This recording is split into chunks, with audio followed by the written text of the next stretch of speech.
Moisturisers ಅಲ್ಲಿ 2 ರೀತಿಯಾದಂಥ moisturiser ಇರುತ್ತೆ. ಒಂದು ಕ್ರೀಮ್ ಫಾರ್ಮಲ್ಲಿ ಇರುತ್ತೆ, ಇನ್ನ ಒಂದು ಜೆಲ್ ಫಾರ್ಮಲ್ಲಿ ಇರುತ್ತೆ. ನೀವು ಡ್ರೈ ಸ್ಕಿನ್ ಇರೋರಾಗಿದ್ರೆ ಕ್ರೀಮ್ ಫಾರ್ಮಲ್ಲಿ ಇರುವಂಥ ಮಾಯಿಶ್ಚರೈಸರ್ ಯೂಸ್ ಮಾಡ್ಬೇಕು. ಬಿಕಾಸ್ ಇದು ಕ್ರೀಮ್ ಆಗಿರೋದ್ರಿಂದ ಇದರ ಕನ್ಸಿಸ್ಟೆನ್ಸಿ ಥಿಕ್ ಆಗಿರುತ್ತೆ. ಹೆಚ್ಚು ಹೊತ್ತುಗಳ ಕಾಲ ನಿಮಗೆ ಒಂದು ಹೈಡ್ರೇಷನ್ ಕೊಡುತ್ತೆ.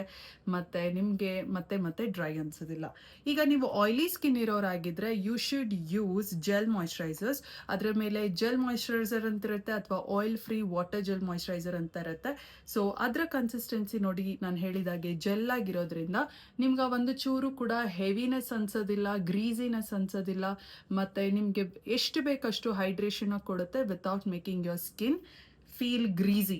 ಈಗ ನೀವು ಕಾಂಬಿನೇಷನ್ ಸ್ಕಿನ್ ಇರೋರೇನಾದರೂ ಆಗಿದ್ರೆ ನೀವು ಎರಡರಲ್ಲಿ ಯಾವ್ದು ಬೇಕಾದರೂ ಯೂಸ್ ಮಾಡ್ಬೋದು. ಜೆಲ್ ಆದರೂ ಯೂಸ್ ಮಾಡ್ಬೋದು, ತುಂಬ ಆಯಿಲಿ ಅನಿಸಿದಾಗ ನೋಡಿ ಜೆಲ್ ಮಾಯಿಶ್ಚರೈಸರ್ನ ಯೂಸ್ ಮಾಡ್ಬೋದು.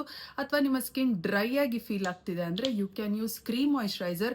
ಬಟ್ ಕೀಪ್ ಇನ್ ಮೈಂಡ್ ಆ ಒಂದು ಪ್ರಾಡಕ್ಟು ನಾನ್ ಕಾಮಿಡೋಜೆನಿಕ್ ಪ್ರಾಡಕ್ಟ್ ಆಗಿರಬೇಕು. ಲೈಕ್ ಇವಾಗ ಸೆಟಾಫಿಲಲ್ಲಿ ನೋಡಿ ವೋಂಟ್ ಕ್ಲಾಗ್ ಯೋರ್ ಪೋರ್ಸ್ ಅಂತ ಇರುತ್ತೆ, ಇದರ ಹಿಂದೆ ನೀವು ನೋಡಿದ್ರೆ ವಿಚ್ ಮೀನ್ಸ್ ನಾನ್ ಕಾಮಿಡೋಜೆನಿಕ್. ತುಂಬ ರೀತಿಯಾದಂಥ ಪ್ರಾಡಕ್ಟ್ಸ್ ಇದೆ ಮಾರ್ಕೆಟಲ್ಲಿ ನಾನ್ ಕಾಮಿಡೋಜೆನಿಕ್ ಪ್ರಾಡಕ್ಟ್ಸ್. ಸೊ ಅದನ್ನು ನೀವು ಯೂಸ್ ಮಾಡ್ಬೋದು. ಸೊ ದ್ಯಾಟ್ ಅದು ನಿಮ್ಮ ಪೋರ್ಸ್ ಒಳಗಡೆ ಹೋಗಿ ಕುತ್ಕೊಂಡು it does not give you blackheads, whiteheads ಅಥವಾ ಜಾಸ್ತಿ ಆಯಿಲಿನೆಸ್ ಇಂದ ಪಿಂಪಲ್ಸ್ ಕೂಡ ಆಗೋದಿಲ್ಲ.